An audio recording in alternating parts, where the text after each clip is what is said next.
is up? Yee! We getting it, boy. What's good?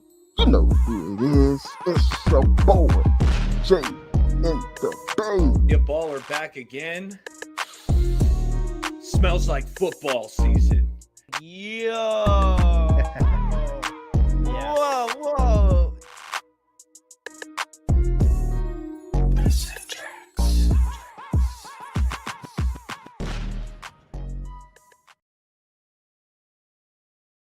What is up, San Francisco 49er faithful fans, man? Welcome to Straight Out of the Bay. It's your man, Rich Kelts, with Kelts Chronicles. We got Jay in the Bay right next to me, Bay Area baller right below. What is up, fellas? I'll start with you, Jay. What's up? What's cracking? What's good? I mean, what a time to be alive. What a time to be a Niner fan coming off that victory over the Dallas Cowboys. I'm happy to be with you gents tonight. Hopefully Amin will be in soon. But, man, it's great starting the season 5-0, that's for sure. Yes, sir. What's up, E? Hey, feeling good, excited to be here with the fellas, talking after another win, another dominant performance. I can't wait to break it down with you guys. Real talk. So, hey, we all know, man, that the 49ers, man, I didn't know what word to choose, man. I was like, they got clobbered, they got mollywopped, destroyed. Man, do you guys have any, Stephen A. Smith type reactions or just freaking a word for what you seen last night? I mean, it's just incredible, man. I guess I'll start it off, man, and just say, it's just incredible. It's incredible what efficient, trusting, anticipating quarterback play can do for an offense and a whole team. You know, we've seen throughout the past few years, our offense is always somewhere in the middle of the pack. It was early last year where players are complaining, hey, we can't score more than 23 points with this kind of talent. And it just goes to show that Purdy is much more than a system quarterback. And I also want to throw out there, man, the first word of me and Eric, I remember specifically me and Eric, the first time we ever heard the dink and dunk talk, we immediately went live, immediately shut that crap down. I went as far to say, hey, if anything, he's a gunslinger. And I don't even want to give him a gunslinger title because I feel like gunslingers make quite a few mistakes. And so, man, Purdy is something else. He's something special. It's incredible. We've been knocking on this door for quite a while, at least the Straight Out of the Bay crew. And I also want to say, coming from me, because I know I was a, Trey Lance guy as well. And it's not like any 49er quarterback. I'm just on their coattail. I'm just on that hype. I didn't care for Jimmy Garoppolo. There's quite a few other quarterbacks I could talk about that others regard as being really, really good and high up. And I don't care for them too much, so I'll get into that a little bit later.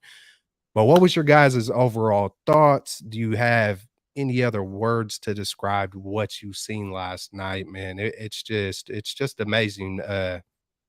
I'm just glad to be a 49er fan right now, man. I've been waiting for this for a long time. It was reminiscent seeing the ball caps on the sideline of Steve Young and Jerry Rice. I've mentioned it quite a few times, and I'm just juiced up. I'm excited. Hey, man, it's just like I told Amin. I hope he comes to the show a few weeks back. It was like, hey, get excited. He's like, dude, you are pumping me up, Kelts, man. Yeah, I don't want to get crushed again. I don't want to get heartbroken again, but hey, man, be excited to the fullest 49er faithful, regardless of how it finishes. It's like, why not? We're witnessing history, man. 12-0 to start out your career. I mean, this isn't – logic will tell you to cool the jets and calm down, but we're watching something extraordinary, and this doesn't come around. This doesn't happen all the time. It's reminiscent of Steph Curry, man. I'm getting the chills right now just talking about it. Let me get Amin on here. Oh, hey, please get Amin on here. But you're spitting right now, Kelts, because we're watching greatness. We are watching greatness unfold. Amin, what's popping? But the start to this season has been nothing short of spectacular. And I didn't feel like for a second of that game yesterday that the Niners were going to lose. Not for a second. There was never a doubt. Niners got the rock, took it down the field in like 7 or 8 plays, punched it in the end zone. Brock Hey, Purdy, this kid is a playmaker. have you felt in the 12-0 run like that we were ever out of it, or just like I mean, Never. it's incredible. Never. It's Never. incredible. What's up, Amin? How you doing, my man? I'm doing good. I mean, Victory Monday, when you beat the Cowboys on Victory Monday, you rock the Niners sweater to school. I mean, like, you feel good. Don't matter what's going on that day. When the Niners win, my week is pretty chill. So, especially when you beat the Cowboys and you 5-0. Woo, woo. Hot diggity dog. How you feeling, Jay? Man, I mean, like Amin said, Victory Monday. What could be better? We beat them in front of the world. Sunday night football, prime time. I mean, it gets no bigger than that. But first, I just want to say a huge shout out to everyone that's in the chat right now. Bryant, Don, we got Daniel, we got Kim, we got the Sentinel, we got the Fable. DDC is in the building. Appreciate all you guys tuning in. But man, what an incredible victory. I definitely did not anticipate the Niners just, beating the brakes off them good old Cowboys. It was refreshing to see. I thought the Cowboys, they're definitely a talented team, but I just think our coaching is on another level. You look at, Shanahan versus McCarthy. I mean, it's really no comparison. And also you had Shanahan going up against his former head coach, who is the defensive coordinator with the Falcons. His name is escaping me right now, but I'm sure you guys know who I'm talking about. But Dan Quinn. Dan Quinn, exactly. So he's a defensive mastermind, and then you got the Wizard and Shanahan going against each other in the game, and it was really no comparison. And Brock Purdy is something to watch. He's incredible. George Kittle, happy birthday, George Kittle, man. 3 touchdown catches, incredible. And this defense only allowed 197 yards to the Dallas Cowboys. We controlled the ball 37 minutes in the game. It was just complete domination. Wasn't expecting it, but glad to see it. We also saw JP Mason get some run. We saw TDP. I think they combined for like 90 yards on 18 carries. So it was just a complete three-phase offense, defense, special teams.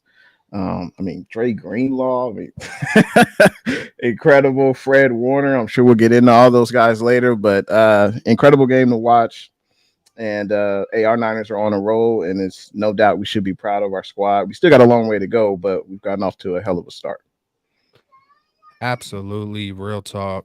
I mean, to the fullest. Like, shoot, we're witnessing, something, that we're getting into numbers that just are reminiscent to the 90s when we were, just dominating for a decade straight. And, the 49ers haven't lost a regular season game since Kansas City last year. I mean, that's, I know we lost in the NFC Championship game, but we're 15-0. And I didn't double check this, but that is a franchise record, right? I don't know if y'all know or not. Is that a franchise record? 15 I think in a row? It ties. I don't remember. I think that's what they said. That's what they were saying yesterday. It ties. Okay. Good looking to mean. But hey, I mean, it's just incredible, man. It's like, we're doing stuff that, Hall of Famers do, Jerry Rice and Steve Young and all those kind of guys. Like, and it's, for me, it's like especially cool for someone like Amin to be witnessing this kind of stuff where it's not like we're just, we're scratching, we're kind of just barely getting by. We got a good record, but we're barely getting by. There's still a lot of question marks. Can Jimmy get us over the top? And, watching Monday Night Football, I can't help but to bring Jimmy into the discussion, just as far as watching, some of the interceptions, watching the jittery, and then they still pull out the W. But it's like, I feel like that's the biggest difference with this 49er team. We're starting to see 30, 30, 30, 35, 42. And we're not just barely getting by or barely losing anymore. We're dominating. Even in games where Brock is a little bit off, we're still dominating, or other players. I want to ask you and the rest of the crew, is this the best 49ers team that you've ever seen? In my opinion, for me, it is. because It I is. was a little too young to watch Steve get it done in '94. So Jeff Garcia's and the Alex Smiths and the Kaepernicks. That we had some good teams, right? That 2012 team that made it to the Super Bowl with Colin Kaepernick and that defense, those linebackers, right? Aldon Smith. That team was loaded. Yeah. And that 2019 team, talent all over the place. But what I'm watching right now, this is the best 49ers team that I've ever seen. And I want to ask you guys your opinion. Do you guys agree with that? I love the question, and that's what this show is going to be because, hey, typically our typical shows are like, game ball, negatives, positives. But there's so much history right now with what's going on. Hey, this is just, hey, let's let it flow in this game. So if y'all got questions, something hit your brains, hey, spit it out. So I love the question. And I'm sitting here thinking as you're saying it, and I'm going to take away the totality of what these guys did in their career. I'm going to take away what Steve Young did all the years before, the MVPs he won, or everything Jerry Rice did in the past. I'm going to just look at that year. That 94 year is one of the best. That's the one that I witnessed the most. Even though I was 8 years old, I was on point at 8 years old, watching every detail I could, going to the library, reading every book I could, stealing Sunday papers. I just snitched on myself. I grew up hella poor, man. I was out there gurping freaking Sunday papers to highlight my stats. No lie.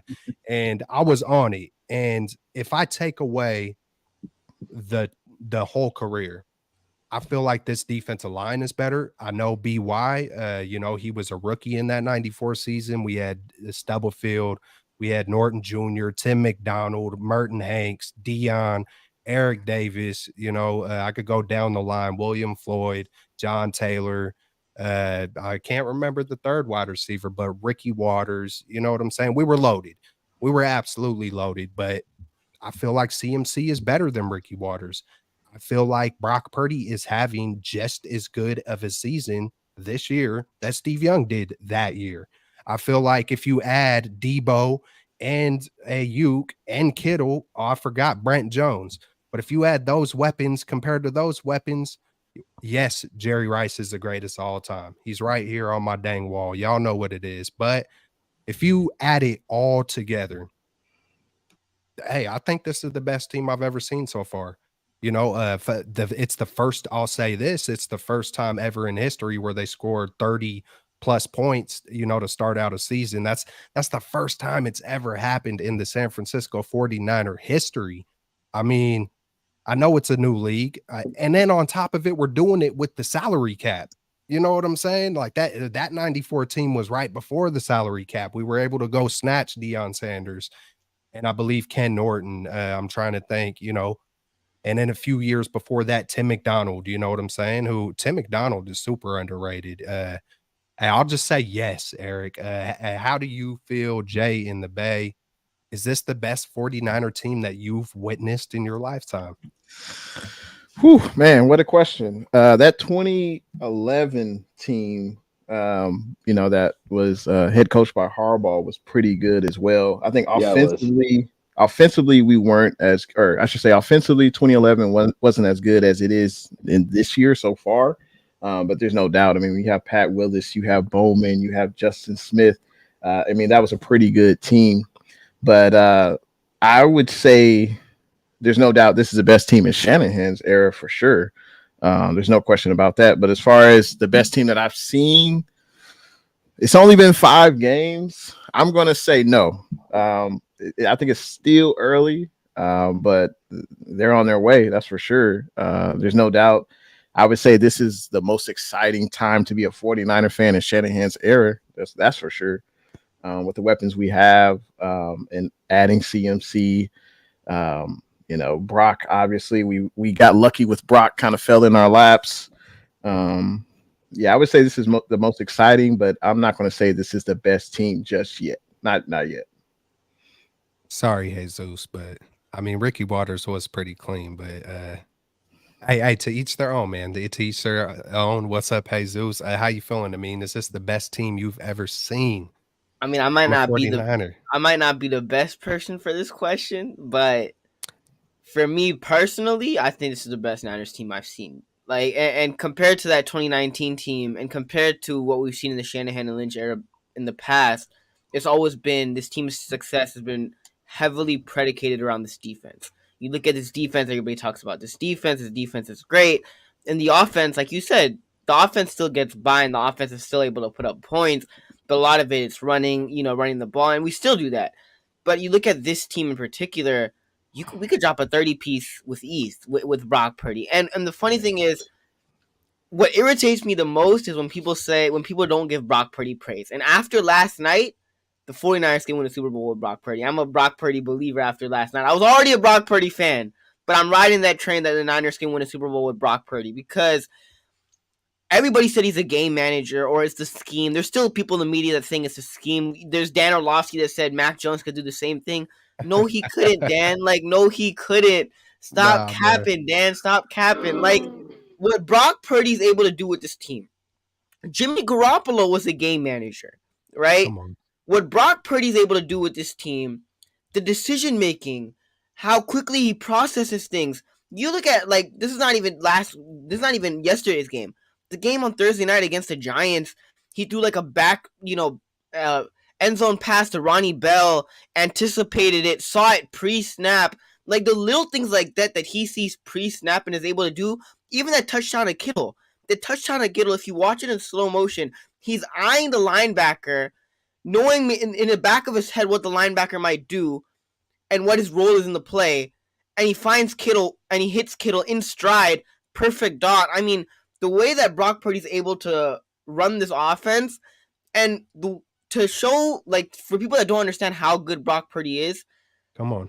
Kyle Shanahan, for the first time, is coaching the way that Kyle Shanahan wants. And in the last 4 years, Kyle Shanahan did not coach fully the way that he wanted to coach this team. He coached this team, obviously, but he obviously had some restrictions and limitations because of Jimmy Garoppolo. For the first time, Kyle Shanahan is probably coaching the way he's always wanted to coach this team. You look at how aggressive they are. You look at going back to Atlanta, how much Kyle Shanahan threw the ball at Matt Ryan. He had the MVP quarterback. Kyle Shanahan, obviously he likes running the football, but he also likes slinging that rock. He likes this quarterback to sling that rock. And with Brock Purdy, he's able to sling that rock. It's not always handoff, a slant on third down. It's like, nah, Kyle Shanahan goes in that play sheet. He dials things up for Brock Purdy because he trusts his quarterback to go out there and make the right decision, be accurate with the football, doesn't make mistakes. He's playing Kyle Shanahan football the way that he's always wanted to coach. That's what he's able to do with Brock Purdy because he trusts Brock Purdy. So, I mean, this whole game manager stuff, it's the scheme. No, it's not the scheme. Jimmy Garoppolo compared to Brock Purdy is like night and day. If you really watch, and I mean, that third quarter, I think it was like 12 minutes where Brock Purdy was slinging the ball. And he had that one play where almost like he threw it over the linebacker's head and he hit Debo. I mean, that whole series, I was sitting there like I was drooling. I'm not gonna lie, I was drooling. I was sitting there, I'm like, this is beautiful. Like this, I was shedding tears. Like that was such a beautiful drive. He was slinging that rock. He was throwing absolute dives. Like it's so much fun to watch. Spitting right now. It's so much freaking fun to watch. You have no idea. When the Niners have a good offense, it's so much freaking fun to watch. The last couple of years, Jimmy G. I mean, I saw Blaine Gabbert. I saw Colin Kaepernick a little bit. Like, just have a quarterback that can sling the rock. I mean, it's so much fun to watch. I was listening to Bang Bang Niner Gang. I was doing my thing. I was having so much fun last night. I couldn't even sleep last night. Like, it was so much fun watching that game. Yep, hands down, this is probably the best Niners team I've seen. We have a good defense, not only a good defense of playmakers, we also got, in my opinion, an elite offense with an elite quarterback that should be in the MVP discussion. I love it, man. I love it to the fullest. And I'm happy for you, Amin, because like I do remember being 6 and 7 and 8 and 9. I remember those glorious Steve Young years, you know what I'm saying? And I hear the system talk. This system. It's like, can someone tell me every Super Bowl winner? It's like, aren't they a system quarterback? Like I'm kind of almost confused, and I understand what they're trying to say with the system talk. But don't you have to execute the system of Andy Reid for Pat Mahomes to be a freaking Super Bowl damn quarterback? Oh, he made 2 or 3 plays of the game that were extraordinary when he went outside the system and did his damn thing. Brock Purdy's doing the same damn thing. Brock Purdy is making those 2 or 3 plays a game where it's like, whoa, wow, that was nice. Oh, it didn't have as much velocity and he's a little bit shorter, so let's pump the brake. I don't know, man. I just look at this system talk and these diminishing talks and these logical talks. It feels like majority of the people that were even bringing up Dink and Dunk was really talking about Jimmy. The people that were like, oh, I've been fooled before, you're really talking about Jimmy. That has nothing to do with Brock. You feel me? It's like what we see what Brock is, and Brock isn't just a winner like Jimmy was labeled. He's nothing but a winner, 41-19. Well, Brock is 12-0. Brock has 123.1 NFL leading rating right now. Brock is throwing 72% right now, 9 touchdowns, no interceptions, leading in almost every major category in the NFL with quarterback play. I mean, he's right now this season. Brock is what? I don't know, probably the best quarterback in the NFL right now. Statistically, I would agree with that, Kelts. I would on now if we're talking obviously which quarterback would you rather have, like a Mahomes or like that's a different story, right? But in terms of the way that Brock Purdy's playing football right now, and like you said, Kelts, the whole system talk, Jimmy ran the system, and when you're a system quarterback, like you'll get like Jimmy 20-25 passes a game. Like Purdy's getting 30 plus passes a game because Kyle Shanahan trusts him to run this offense in the system, and he does such a freaking good job of executing. It's like a freaking amazing to watch. The decision making, pre-snap, he knows, he reads the field, he reads the defense, the timing, the anticipation, the accuracy. But it's all there. The thing about the difference of timing and anticipation and all those sorts of things, like if you're a half a second off, that's the difference of a hospital ball or potentially a tipped ball and intercepted, like we've seen with Garoppolo a lot. And it's hard to really put into words, but that anticipation, the timing, and what you're seeing, the vision of what you're seeing pre-snap, post-snap, just all of it, it all plays a factor. And Brock Purdy is, hey, man, he's a smooth operator. He knows what he sees. And take it, E. I was, you know what? You guys are naming all these traits. And yesterday after the game, I was thinking about, I was like, Brock has so many elite traits. And I started writing some down. And you guys just mentioned several of them. But I came up with 6, and we can probably add more. I'm talking elite traits. And let me remind you, Brock is so smart. He had he tested extremely high on that S2 test. They got rid of the Wonderlic. Now at the combine, you do the S2. Brock's test, off the charts, but his elite traits, decisiveness, touch, accuracy, vision, anticipation, and I added playmaking ability because you're right. He plays so good within the structure, but he gives you the plays out of structure, like the first touchdown pass to Kittle, right? He drops back, an alley opens up, he sneaks out, Kittle opens up running into the back of the end zone, Brock Purdy hits him in stride. Brock's got this playmaking ability that, Kyle Shanahan can scheme it up really nice. He can create a lot of separation with BA and Debo, but getting these plays out of structure are just big time. Brock Purdy, he's got so many elite traits. I'm just excited that he's our guy. And I agree with you, Kelts. He's playing the best quarterback ball through 5 games this year. No doubt about it in my mind. MVP. And I don't care about no system, no comparisons, all that other noise, because this is the thing. I'm going to let you hit it, Jay.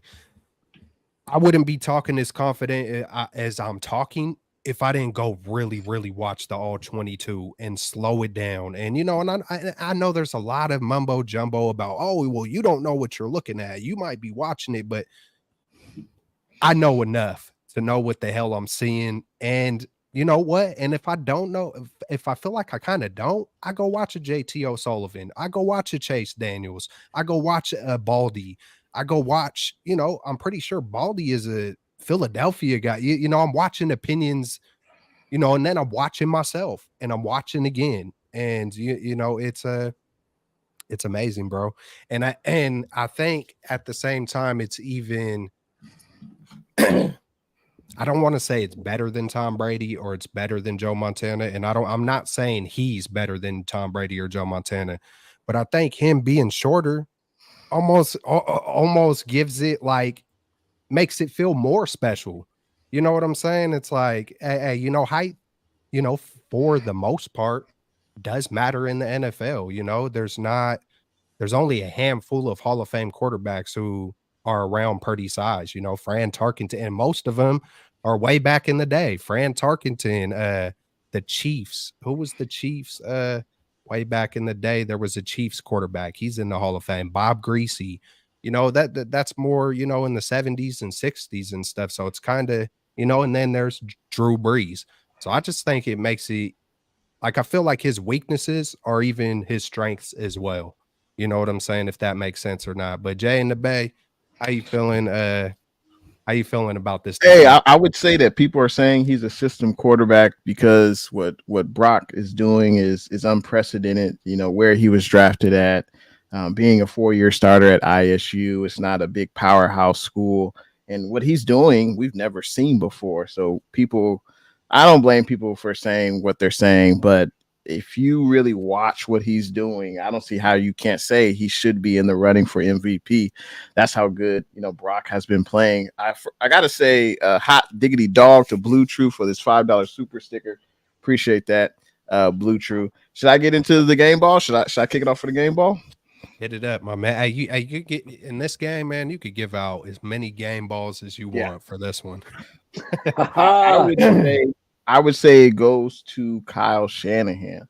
And the reason I say that is because Micah Parsons was a non-factor in this game. I know they illustrated this in the telecast last night, but it reminded me of the saying, it takes a village. And that's what it took to neutralize Parsons. I saw that he was lined up on Trent sometimes, which didn't really make sense, but that's what the Cowboys decided to do. He was lined up on McKivitz, and he wasn't really a factor. On 26 pass rush snaps, he only had one hurry.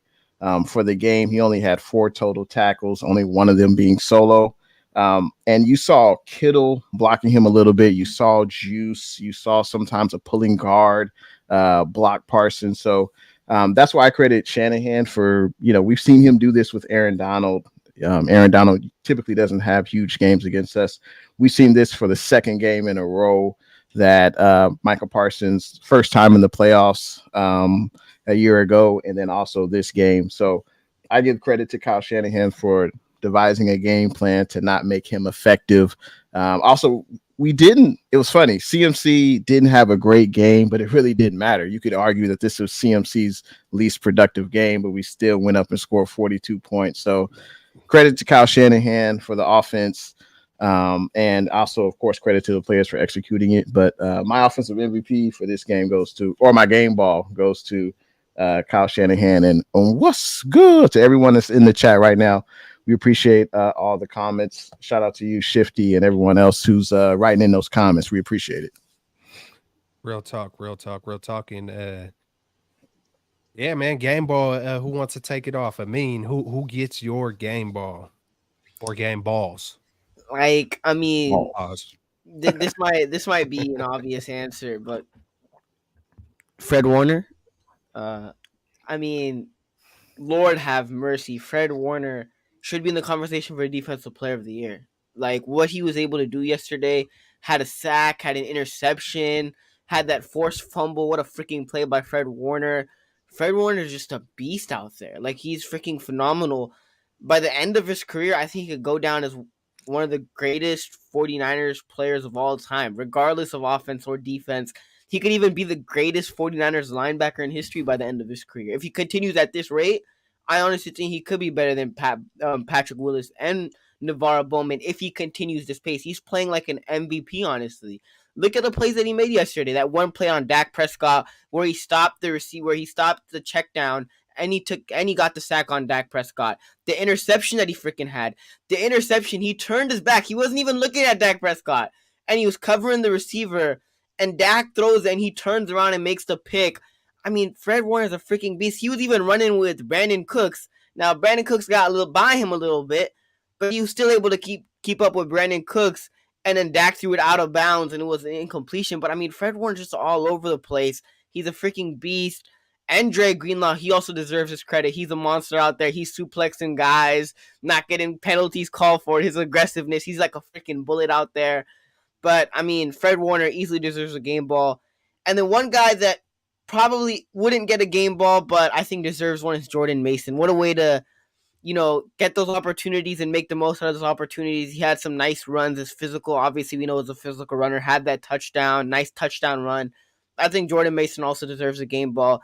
And this might be a hot take, but I think Jordan Mason should be the 49ers running back too. And I think after Mitchell and Hall's injuries and with the knees and everything, constantly getting injured, I think it would be better off to move off Mitchell and make Jordan Mason your full-time RB2. I think he deserves a spot, and I think he's more than capable of being your running back too for this 49ers offense. The Broncos might need a running back. I'm just saying, throw together a couple of draft picks, a little Eli, and PS2. Let Surtain just make his way on over to the Bay real quick. I don't know about you guys. I'd give up a 1 for Surtain. Hell yeah. He still has a couple years under team control. Hey, draft you picks have or coin flips. Yeah. Draft picks. Amin is on his A game today because Fred Warner. I was gonna go with that whole linebacker room. Just give the football to the room, cut it into 4 or 5, however you want. I know Fred. He's a generous guy. He's gonna give a piece, to Dre. He's gonna give a piece to Oren Burks. But Amin spoke eloquently about the impact Fred Warner had on that game. Just the fumble, the interception. Amin talked about it. He was spectacular. And then Dre Greenlaw, this guy is a tone setter. Early in that first quarter, right at the sideline, I was nervous a flag was coming, but he just grabs Pollard and just slams him down. That sets the tone. Like, that tells you what kind of game it's going to be. And Dre, he brings it, day after day. And whether, he's nicked up, he just keeps fighting.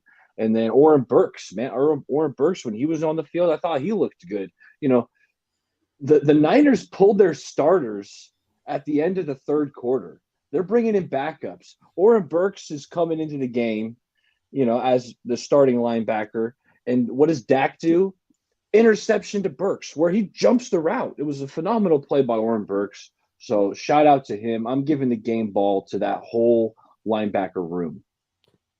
Hey man, I love it from all three of y'all. Hey, but we talked a lot about Brock Purdy, but I want to give the game ball to the 49ers quarterbacks.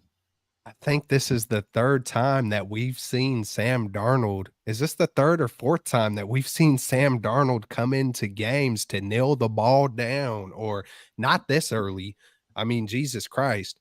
But at the same time, I'm watching Dak on the sidelines, man, and just he got that look, man. He's just staring off and kind of dazed and I was just thinking, man, maybe that ghost left Sam Darnold and went and found a new host. You know what I'm saying? I know I'm being lightweight funny about it, but real talk, man. You can see when some quarterbacks just look spooked. And, I had little funny moments like that. Like, I think the Sam Darnold ghost found a new home. I don't know if Dak Prescott can recover from this. He's over there talking about, I'm not going to throw 10 interceptions this season. If you got to say things like, I'm not going to throw 10 interceptions this season, there's problems. There are bigger problems. You're not invested in your team. Like, this 49er team has one voice, one heartbeat. They all say the same things because they're on one mission. They're united, man. I've been talking the past couple years. There's something a little off. There's some lukewarmness.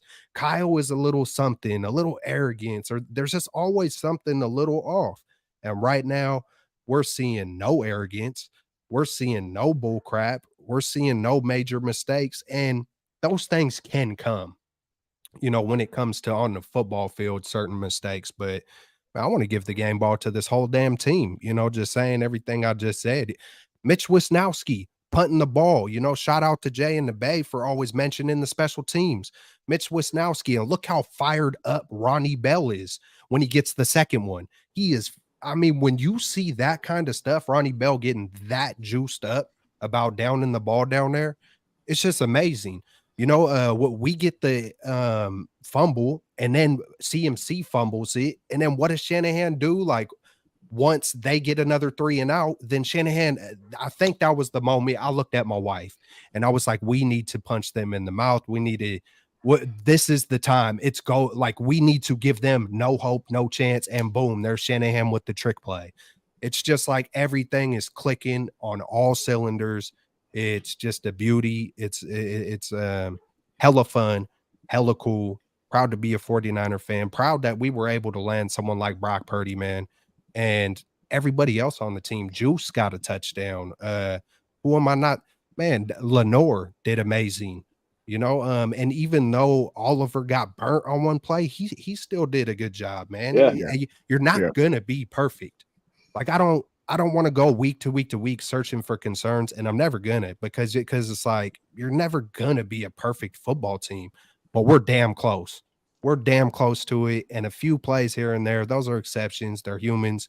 They ain't robots, and it's just phenomenal right now, man. It's a joy. It's bringing me back to those glory days, just like we see here in the chat, and man, it's on and cracking, man. Hopefully, they're not robots, but I did like the name that Kyle Brandt of Good Morning America has been calling Brock Purdy. He calls him Bot Purdy. Bot Purdy, because he's not human. He ain't human. It's different. It's different, man. He's yeah. Brock Purdy is something else. You were kind of listing off some players that balled out, Celts. I wanted Tayshaun Gibson. I mean, he's just been holding it down in center field. He reads it, interception. You know, Charvarius Ward, because we saw Dak. He was trying to hit some shots down the field, just kind of throwing up 50-50 balls, and you saw Charvarius Ward with the PBU. You mentioned Demo. You know, he was also tough on the outside. And then Oliver, I thought Oliver did a really good job on CeeDee Lamb. CeeDee Lamb's a really freaking good player, okay? And the Niners held him in check. They held Tony Pollard in check, who was also a really explosive running back. So that's where the game was won. The Cowboys, they got 2 studs on offense, in my opinion, and the Niners shut them both down. Yeah. And this talk about Tony Pollard, and seems it's like any talk that there has been about CeeDee Lamb and Ayuk and CeeDee Lamb, hey, he's great and everything, you know, but I don't know. I just feel like there's something one-dimensional, or I don't know how to really. CeeDee Lamb is a good player, but let's be realistic here, and this might just be my opinion. If CeeDee Lamb wasn't on the Cowboys, CeeDee Lamb wouldn't get talked about enough. He wouldn't get talked about as much. I disagree. He wouldn't get talked about as much. I think CeeDee Lamb's really good. I think he's a baller, but the way that people talk about CeeDee Lamb like he's this top 10 guy, which I'm not saying that he isn't. He isn't a good receiver in this league, but top 10, the way that people put him in the top 10, like he's in top 10s. And I don't think he's in my top 10. I don't think so. Of receivers in the NFL. Yeah, he's really. This isn't a CeeDee Lamb. Who would you take over CeeDee Lamb? Who would you take over CeeDee Lamb? I mean, who would it? Okay, you asked me. There are a number of guys. Yeah, I'm taking Justin Jefferson, Jamar Chase. Like Ayuk and CD. I think it's really close. I know Ayuk's been feasting in this system. Personally, I might still lean CD. Just a CD. He's really so explosive, and you know he's also really good with the ball. He's bigger. You know, a bigger catch radius. Actually, Ayuk's got crazy wingspan, so that might. They're both elite, but CD. I got CD in my top 10. All right, agree to disagree. CD, he's legit, man. He's a pretty good receiver. I just think just like my uncle was saying last night, when he was saying the Cowboys suck and all this, the Cowboys are a talented team, but when you go up against the best of the best, you're not going to play your best. And I think that's what we saw last night. Like Isaiah Oliver, you know, a limited CeeDee Lamb to 4 catches, 49 yards, just a pedestrian game. Obviously, we took them out of their running game, and they were down for most of the game. So Dak, all he could do was throw, and that you're playing right into the Niners' hands. That's when the D-line can feast. And we already knew. I mean, Dak's going to throw at least a few picks in this game, and that's what happened. But yeah, I think CeeDee Lamb is legit. I think he's legit. But I gotta say, What's good? APW Sports, thanks for tuning in. Huge shout out to everyone else that's enjoying the stream right now. If you are, make sure you hit that like button. We appreciate it for sure. Yeah, man, I'm not gonna. I don't know. It's hard for me to give any love to anybody on the Dallas Cowboys, but hey, Put that hey, star on the helmet. I'll make this one easy, man. All this talk about Pollard and CMC, just a lot of the talk is just like, man, like Purdy is better than Dak, like CMC is better than freaking Pollard, like the coaching is better, the defense is better. It is what it is. I would choose Ayuk over CD. Uh, that's just I don't know, man. I gotta being 37 years old is a lot more different than when I was probably 27 because I wouldn't give a damn about majority of the stuff that I care about nowadays. But it's the minute I seen that man snatch the phone out his girl's hands, I was just like, oh, I'm good off CD. I don't know. I don't know, man. That rubbed you wrong, Kels. That rubbed you wrong, man. Hey, man, I got a little PTSD. My childhood was something else, man, but when it comes to women and when it comes to respecting women and all those kind of things, I'm huge on that. I won't go too much further than that. But yeah, man, that hit me a certain way to where I was like, I don't like this dude's vibe. Now, Ayuk seems like a straight up full blown dog, but then I wouldn't doubt it if Ayuk is hella just chill, off the field. You know what I'm saying? And those things nowadays matter to me big time, which is why I love Brock Purdy so much, man. There's a lot of similarities with his life and my life. Maybe not my upbringing, but just the way he goes about his life today, and there are some I'll just say it like this, man. When you got that Holy Spirit fire, man, there's something different happens to people, and I didn't always used to have that, and I know the difference of when you don't and when you do, and it's special. And man, I'm gonna switch subjects, man.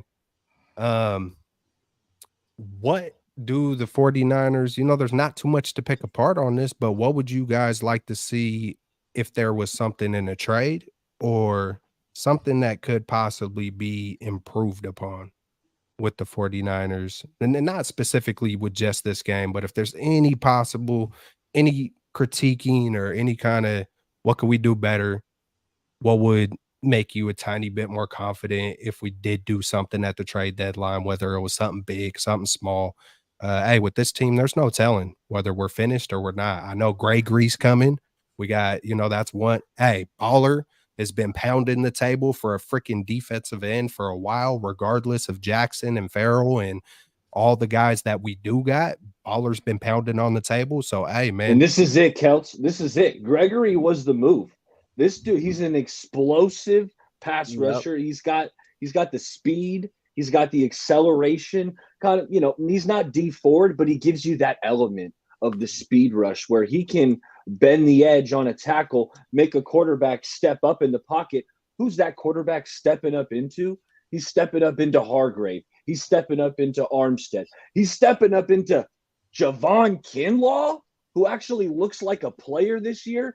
I mean, I think this Gregory pickup is huge. I will say, Randy, you guys might remember, but a few years ago when we matched up with the Cowboys, he had like 3 penalties in that game. Like he was jumping off sides, and it was so Gregory, while he is explosive and he is going to bring this pass rush element that I think is just going to provide just another boost to this defense. You got to kind of, Randy, lock in. Don't be, when it's 3rd and 3, you can't have a 5-yard penalty giving teams the first downs. And that actually happened a couple times yesterday.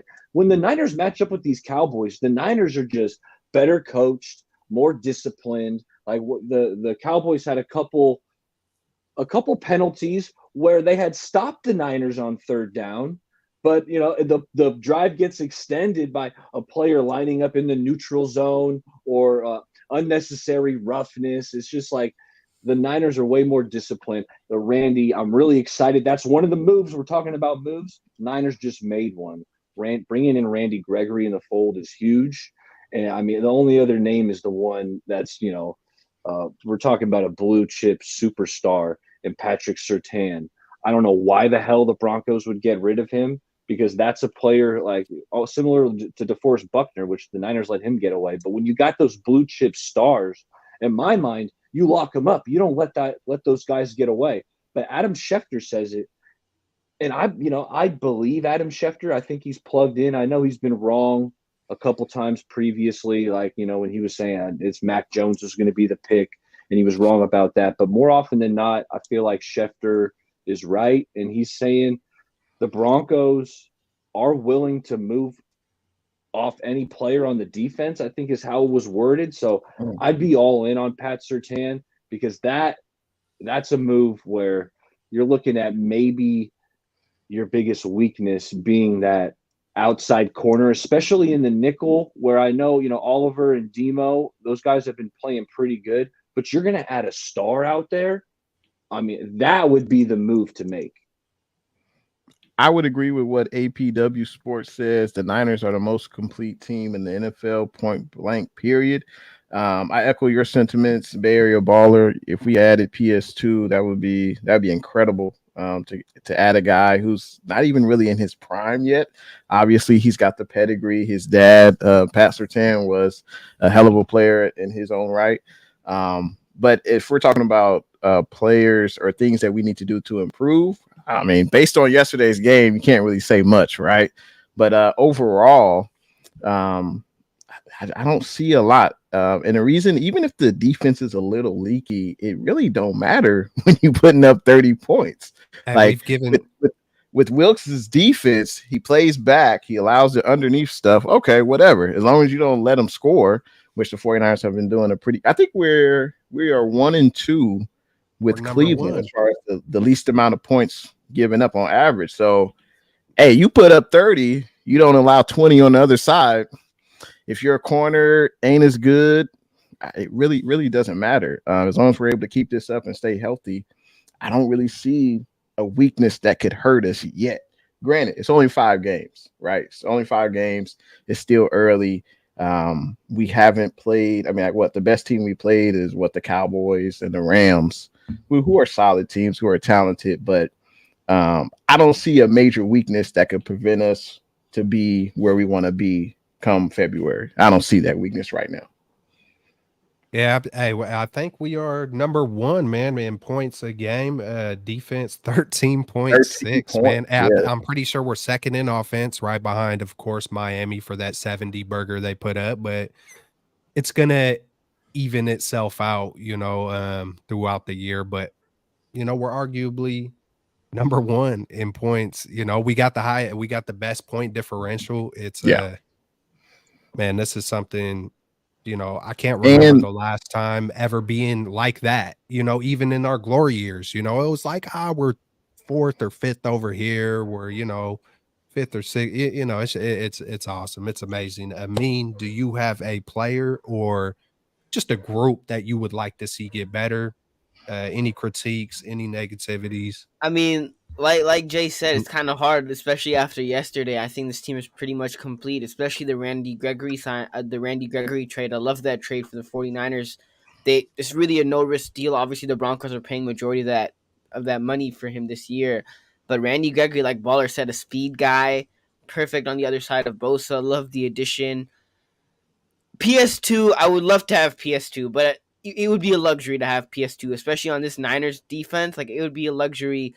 Fred Warner, Dre Greenlaw, Charvarius Ward, Talanoa Hufanga, and Patrick Surtain II. Like, it would be a luxury. I don't think it probably won't happen. You look at the Niners and you look at what Kyle Shanahan and John Lynch do. They're not really, the biggest risk takers, and when they feel like they're fine at a position, and they usually stick with their guys and the guys that they already have on the team. So I doubt that they'll make a move for Patrick Surtain, but if they do, it would be a huge hit for the 49ers. It would be a home run move. But, I don't really think this Niners team can get that much better. I mean, obviously, this team is pretty much complete. We got ballers everywhere in the lineup, and I don't really think there's much really needed to be done. Hey, I just want to mention that not only do we score more than 30 points a game, but we also get turnovers. We've got 9 turnovers so far this season. I believe that's like top 6 in the league. And then we also we only have two giveaways. So not only are we taking care of the football, but we're forcing turnovers, giving the ball to our offense in better situations as far as field position, and the offense is capitalizing on that. So yeah, I just don't see a weakness right now. But That's a great point. yeah, so it's almost. I'm not going to say yeah. I'll wait. It's still early. It's still 5 games, but we're playing hella good. I'll say that because the turnovers. That was we always had this great defense dating back to Rob Saleh and D'Amico. Last year they didn't get the turnovers. But last year we kind of saw an uptick, but previously with all these good defenses, it was like the lack of turnovers, right? I mean, we all loved Jimmy Ward, but he didn't have a ton of turnovers back there. Nor did Tart. Yep. And Tart, man, I was always a Tart advocate, but the guy was allergic to making big plays. So I mean, what we're seeing now, we got playmakers on offense, we got playmakers on defense. We're taking care of the ball, we're taking it away, Jay. That is a recipe for success. Absolutely. Man, there's almost nothing I can critique, fellas. It's like even McKivitz, it's doing well. Like, I mean, and then to be honest with the offensive line, you'd never really want to bring an offensive lineman in. I feel like that's one of the harder positions, to get schemed up. A whole Kyle Shanahan system and playbook and all those kind of things. And I feel like it is a little bit easier for a defensive lineman to come in and freaking, hey, you're going to go get the quarterback. I feel like that's a lot more simple. So it's hard to, kind of just throw anybody anywhere, especially on that O-line. But, man, hey, the O-line, man, what? Brock Purdy, did he even get sacked yesterday? Like, I mean, fellas, like this, it's amazing start. And I just hear myself before the season started. We got heard sacked it one time. My bad. Let me correct me. One sack. Hey, man. And that was on a blitz. That wasn't even on the pass rush. Those 4 guys getting to Purdy. That was on a blitz. I think Curse came on the edge, and they. I think Juszczyk missed the block there, right? Juszczyk was trying to come across the formation to pick up. I don't know if it was a DB but Juszczyk missed the block. Which anytime you're asking Juszczyk's great, and you see Kittle and Juszczyk make all these tough blocks, but it's a tough ask coming across. That was the one sack. I just remember before the season started was like this narrative about starting slow. And my main points was we don't got Garoppolo no more. It was Jimmy. Just watch this team with CMC and freaking, Brock Purdy. Just watch. Like, these, and it's the work ethic, it's the trust, it's the belief, it's the intangibles. It's all those things. And we're watching it unfold. Now, I will say my biggest concern is this is kind of like the happiest I've been. This is like, oh man, all those things I've been saying the past couple years, all the things I wished that Trey would have became, like it's all happening with Brock Purdy. But it's like I wanted everything that's happening right now. It's like the glue. Like this whole team is glued together, man. And you even see a Brock Purdy like kind of influence or vice versa, because it's not just one thing. It's taking everybody. It's taking Shanahan, Purdy, CMC. People like to say, well, it's CMC, so it must not be Brock, or it's Shanahan, so it must not be. No, it's everybody. Everybody's putting their piece in. There's no more division. It's united. Everybody is glued together. You feel me? And it's kind of like, it's just, that's incredible. And I could just say the words incredible, beautiful, amazing throughout the whole freaking show. But the one thing that concerns me, that does make me a little nervous, is if there is an injury. And I hate to put it in the air, but I'm going to do it. As long as there's not an injury to a good, 6 players, on this team, man, that's it. That's the only thing. I feel like that's the only, and we're not seeing the penalties and the mistakes and, oh God, we shot ourselves in the foot, or this team is this team is smart, dominant, violent, and it starts from the head. It starts from Shanahan and John Lynch. John Lynch talks about it, when Oliver became a 49er versus the Rams when he made that tackle. Like this whole team wants offense and defense for you to run through everybody, and I would kind of crap on that a little bit. Like, hey man, sometimes we need to chill out. Sometimes we need to, live to fight another down. Don't go too hard, yada, yada, yada. But that's their philosophy. They ain't changing it. And it's kind of like a 3-pointer in basketball. You live by it, you die by it. Hey, we're going to go out with our best shot. We're going to go full throttle. And I'm agreeing with it more, especially when there isn't no major injuries that, I can't help it when I'm on the field and when I'm playing. That's how I go. I mean, I used to dive on concrete playing 3 flies up, man, and I couldn't help it. I wanted to dive on top of a car and get broke and make it look more spectacular and have scars on my elbows. Those were my battle wounds, you feel me? So I love that as a person, but I am concerned that at some point, someone that's my only concern is injury, and I just hope to God that it just doesn't end in heartbreak again, especially for someone like Amin, because I told him to be excited. Don't even put that out there, Kel. I told Amin to be excited a couple weeks ago. I meant it. It's happening. I hope Bay Area Baller's mustache grows to the damn floor. Hey, Baller's mustache, okay? Forget Shanahan. Forget Brock Purdy. Like, Fred Warner, who's like, the reason why the Niners are winning the football games is because of Baller's mustache. I mean, Baller's lucky mustache. That's the reason the Niners are winning football games, and it's even spreading to New York. Like, I mean, Zach Wilson and the Jets are even winning football games. I mean, Baller's mustache working some magic. I mean, from San Francisco all the way down to New York. I mean, that mustache, man. You be sprinkling some like pixie dust or something on it. Like, I mean, Travis Kelce got it now too. He got the. People they're catching on. They're catching on. Hey, I just want to answer Val's question. I think Elijah Mitchell's going to be day to day. I think he's got like a knee injury or something. He hasn't suited up the last 2 games. So we won't know until the injury report comes out. There was only one injury last night. I believe that was Aaron Banks. I think they said it was a bicep injury or something. Nothing torn. I think Kyle Shanahan said he would be day to day. And Feliciano came in and, hey, I don't think the Niners offense missed a beat. But yeah, that's to answer your question, Val. It's to be determined.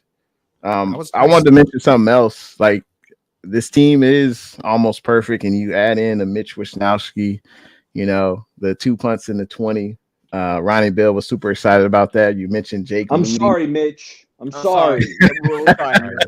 I apologize. Jake Moody was perfect. Jake Moody's perfect since he in the regular season games. So. I mean, yeah, this is no doubt. This is one of the best rosters, 49 rosters, easily that I've seen. Because I didn't see 94. I was still watching, TMNT. So I wasn't really about the Niners back then. But this is definitely one of the best built rosters. Now, can we win it all? I think that would make us the best team. But we got to at least bring on a Super Bowl. Another thing that I want to point out is, one thing that makes Purdy also so freaking special is that he's always trying to push the ball downfield. And when you have 0 interceptions and you're pushing the ball downfield and you're constantly trying to push the ball downfield and you're having 10+ yard throws. And I remember in the offseason, there was this narrative that he's a check down quarterback, or like there's narratives going on with Brock Purdy. Like, no, man, Brock Purdy's pushing the ball downfield. You look at Brock Purdy's eyes, he ain't looking for the check down. He ain't looking for the 5-yard play. He's looking for that 15, 20-yard play to Debo. And he gives his receivers a chance too, right? I mean, and he does. Like, a lot of it, Kyle's scheming guys open, but Brock trusts these guys, and he puts balls in places where, Ayuk can reach up with his long wingspan, or Debo. Debo's a bully, even downfield. Like, if you're running downfield with Debo, like he'll bump you and you're gonna bounce off him a little bit. And it's not enough for the ref to throw a flag, but Brock's giving these guys opportunities to win downfield. Where Jimmy, he didn't do that, and it's paying off. I mean, yeah, they're not the same. Jimmy G and Brock Purdy are not the same. Brock deserves to be in the MVP conversation, y'all. The way that he's executing this offense, he deserves to be in the MVP conversation. Like, even Dak Prescott yesterday. Like, and I get it. Credit to the Niners defense. I know Brock Purdy isn't 6'6". I know he's not Anthony Richardson. I know he doesn't throw the ball. He can't throw a football 70 yards. But like the way that he's able to read the field, the way that he's able to read the defense, his decision making, how quickly he processes things. Like at the end of the day, right? Like, and I'm not the first person that's saying this. Arm strength, having a guy that's super athletic, those are all cool, right? Those are all great to have. But the biggest thing is what Brock Purdy does have, which is, are you able to read the defense? Are you able to process things quickly? Your brain, your mental, are you able to read the field? Are you able to process things quickly? Brock Purdy's able to process things so damn quick compared to Jimmy. And like when you look at Jimmy Garoppolo, even looking at the Raiders game, like it's jittery. It's jittery. If he gets lucky, he's looking down the field, he panics. He might. It's not like someone's playing out there. You look at Brock Purdy playing out there, there'll be guys in his face, and he looks so calm, and he sees this guy. Now, sometimes it got batted down yesterday. Credit to the Cowboys defensive lineman for making a good play, but even when the pocket is collapsing, the way that he stays calm, he trusts his eyes, and sometimes he makes just beautiful throws, even under pressure, even when the pocket is collapsing. Like on the reverse. On the reverse flea flicker, Yep. There's a D lineman that's hitting him right as he's throwing it. Hey, and he talked afterwards, and Brock said, you know what? He said something along the lines like, I was happy that there was a guy there to where it didn't give me too much time to think about it. But but it's kind of like the stress even makes him better. You know what I'm saying? It's like he's already like just his. It's amazing, man. Just the pinpoint accuracy, the anticipation. We could just keep on saying the same things over and over, but it's incredible, man. I almost just want to just let you just keep going. I mean, because yeah, you're spitting fire tonight, bro. And it's like, hey, it's almost like you're able to say exactly what I'm thinking, and it's just bro. Hey, I gotta say, as faithful fans, we went from number 10. He's looking to the left. He's looking to the right and throws a pick to, we're talking about Brock Purdy in the MVP conversation. Like that's wild. That makes no sense. Wild. That makes no sense. Mr. Irrelevant, Mr. Last pick of the draft. That's why people discussion. That's why people are hating. Something you just can't understand. There's no way he should have been there at the last pick of the draft. It don't make sense. This doesn't make sense, but we're lucky. Brock Purdy is. I mean, it's still a little bit early, but I think scouts should reevaluate the way that they evaluate quarterbacks and evaluate players. Like Brock Purdy should not have been a 7th round pick. Brock Purdy, because that's the thing, right? Like just looking at Brock Purdy, that just tells you that when these scouts and these general managers and the media is looking at players, they look at these like attributes. They look at players based off attributes. Who has the strongest arm? Who runs the fastest? Who has the biggest hand size? Who has the biggest frame? And like those things are all great to have, but those things really aren't the biggest factor. I think they're already trying.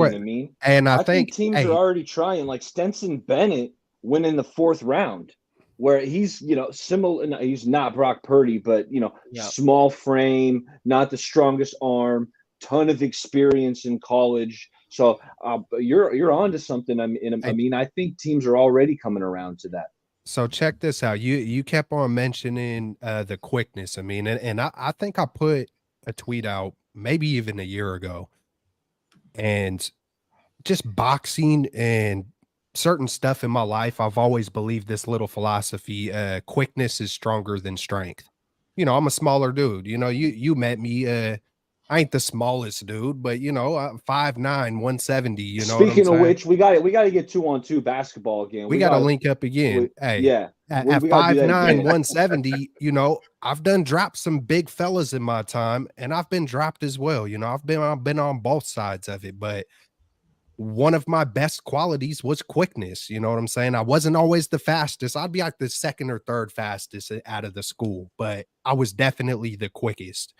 And quickness, and when I say quickness is stronger than strength, it's like you keep mentioning, just the evaluation. I don't think it's just his mind. I think his weakness is his strength. Like, he's got shorter limbs. If you look at his arms, you look at his legs, he is stupid quick with his mind, but he's stupid quick on his feet. And not only just being quick and knowing how to get it out quick, but it's like his mind is reading where to go, when to go, how to go. So you mix his mind with his quick feet and his shorter stature that he's not laboring. He's not like a deer like Colin Kaepernick. It's not going to take him 3 seconds to take those 3 steps. It's going to take him 1.5. It's going to cut it in half. And if you really slow down the all 22 and look at his footwork, I mean, I'm seeing 1 step, 2 step, 3 step, 7 step drops, and it's just money. It's just like textbook 12-year veteran status. It's you can Steve Young would always talk about mixing when your mind and your body connect, when it all kind of connects and you're not even thinking no more. It's just happening. And Brock is already there at 23 after 12 freaking games. I mean, what could this dude really become? Is he going to be perfect? Is he going to go undefeated his whole career? No. But it's like a guy like him, I think he's going to get better. Like, knock on wood and throw out your prayers, whatever you got to do for health to stay there. But hey, man, quickness, I think there's going to be a reevaluation in the quickness for sure. I mean, and just the mental, not just the smarts on paper, but football smart. I think they're going to really try to see if there's a way to start gauging, football on the field smart, They already if that makes sense. they already kind of do that in a way, Celts. It's like how guys pre-draft, they be taking like tests on IQ and taking different things like that. They also try to test that, but like, I mean, I don't know what Brock Purdy's score on that was, but like, it was really good. It was really good, high. Right? Okay, yeah. It was really high. It was but elite. Like, the thing about the only thing I would say is that it's kind of hard also because when you look at a quarterback, you can't really evaluate what's up in here, right? Because that's not something that you could look at, or like the only way that you could really evaluate that is just based off the way that they process things in college, or see the way how fast they read the field and different things like that. But up here is what makes Brock Purdy so special compared to all these other guys.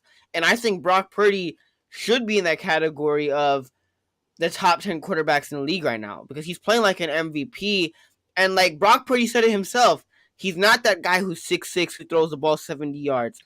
He knows that he has to be a smart decision maker, a fast processor, and he knows he has to make the right play. And that's what he's able to do. And like, there's guys that are more talented than Brock Purdy who could throw it, 70 yards.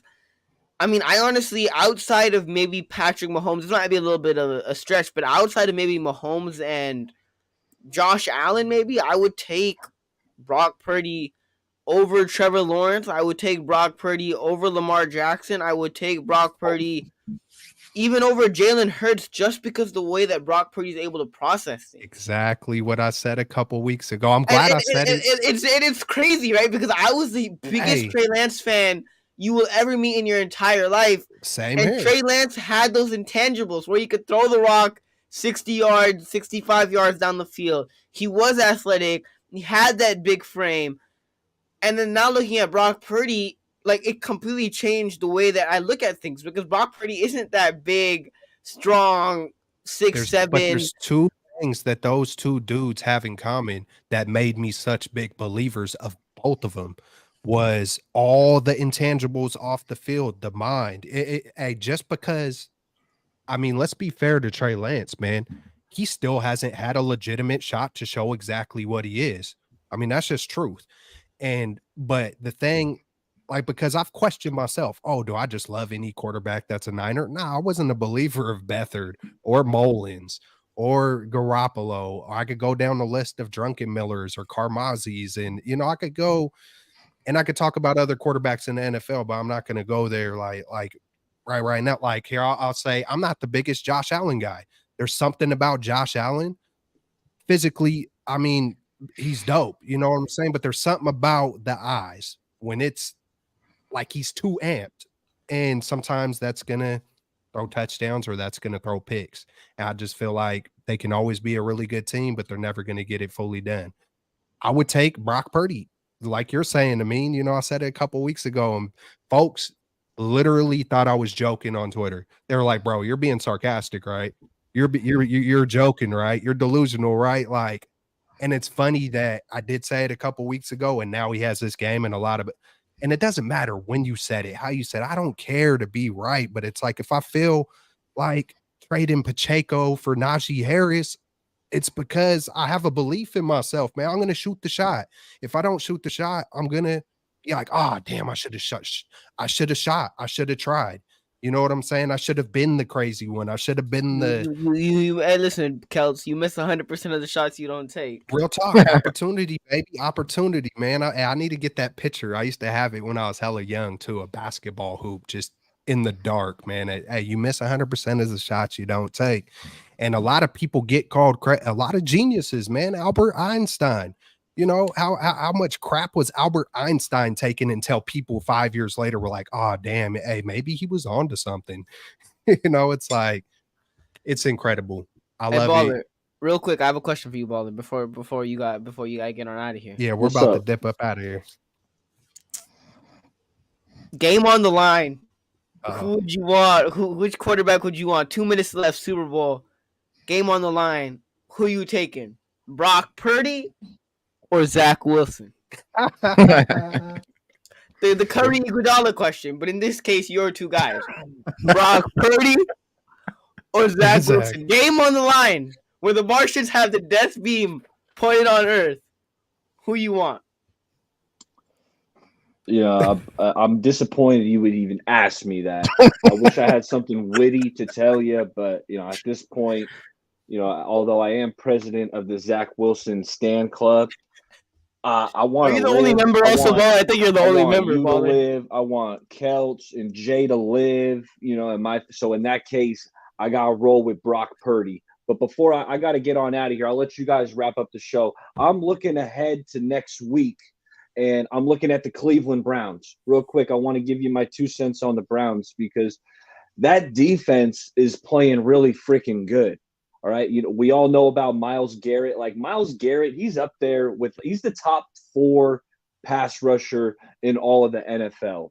There's Nick Bosa, Micah Parsons, Myles Garrett, TJ Watt. Like that's it two tight ends running with him? You see that little highlight over there?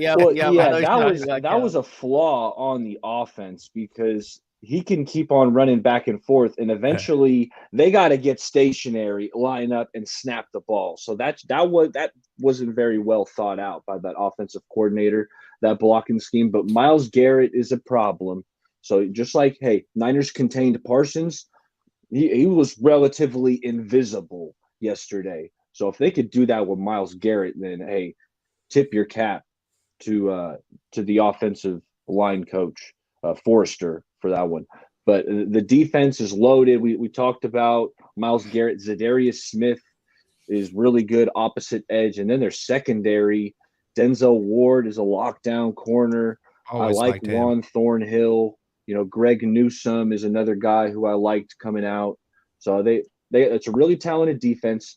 And then offensively, Deshaun Watson, man, he didn't practice today. He's still nursing this shoulder. And the Browns, that's a team that's coming off a bye. He just had his bye week to try to rest up.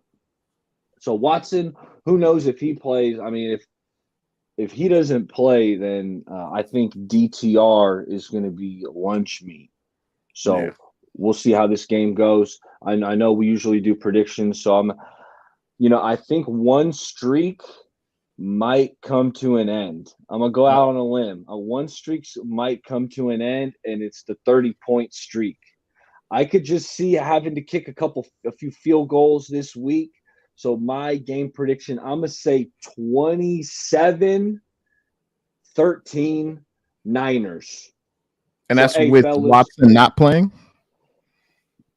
You know what? That's probably with Watson playing, to be honest. You know what? If Watson doesn't play, I gotta take a touchdown off of there. So that make it 27-6. with no Deshaun. Listening to the 49ers talk this year, I've been waiting for this, y'all. I've been waiting, just like we need to do, like We just need to dominate, and I feel like Kyle ain't playing no games this year, man. And just hearing them say it ain't about them whatsoever, not meaning that they are overlooking anybody. They're like, hey, if we do what we do, ain't nothing stopping us. And listening to Trent Williams talk, they keep asking him stuff about Micah Parsons. He's like, if I get so wrapped up in that, I'm going to forget about Garrett. Hey, I got Garrett coming after that. I got this guy coming after that. Like the mid-second I start sleeping, it's a wrap. I mean, it's a game of inches. It's a game of milliseconds. And this team, oh man, Hey, carry it home, fellas. Talk to y'all next week. yeah. All Hey, right, see you Bubba. later, E. Hey, I just want to pull up this comment by Fable. We appreciate the kind words, man, and we also appreciate everyone that's in the chat right now. Like, we love doing this every Monday, getting together, talking about our Niners. So we appreciate the comment, and thank you for following Real us. talk. We appreciate it. Hey, just to talk about Cleveland real quick. Hell of a defense, as E said. The only thing is they only got 3 takeaways, so they don't really force turnovers. But it is a early kick for the Niners. Got to go to Cleveland. It's a 10 a.m. Pacific time start. So that is, that's not really in the Niners' favor. But they also, the Browns, they do have 10 giveaways. So they don't really take care of the football. And we know the Niners are a hungry turnover type of defense. So I think the Niners definitely will win the game. And obviously Deshaun Watson, whether he plays or not, will factor in the game.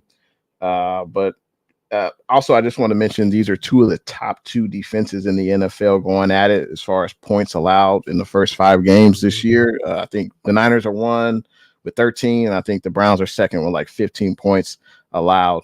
Also, the Browns are a top 4 rushing team as well, but they're a bottom 5 passing team. So I think the Niners will win.